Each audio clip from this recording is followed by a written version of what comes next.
আগামী অক্টোবরে জাতীয় নির্বাচনের তফসিল ঘোষণা করা হবে বলে জানিয়েছেন প্রধান নির্বাচন কমিশনার এএমএম নাসির উদ্দিন। সকালে নির্বাচন কমিশনে বিট রিপোর্টারদের নবনির্বাচিত কমিটির অভিষেক অনুষ্ঠানে অংশ নিয়ে তিনি আরও বলেন, জুনে চূড়ান্ত ভোটার তালিকা তৈরি করে সিদ্ধান্ত নেওয়া হবে স্থানীয় সরকার নাকি জাতীয় নির্বাচন আগে করা হবে।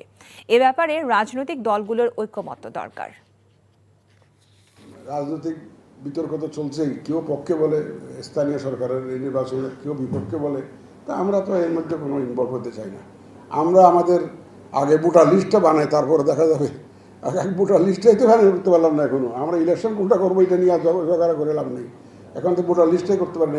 এটা আমাদের একটা স্বচ্ছ voter list, quality voter list আমরা যখন প্রডিউস করতে পারবো তখনই বলতে পারবো যে আমাদের প্রস্তুতি শুরু হলো। কিন্তু আমাদের টার্গেট কিন্তু ওই ডিসেম্বর, আমাদের ওই টার্গেট ডিসেম্বর এবং ন্যাশনাল ইলেকশন।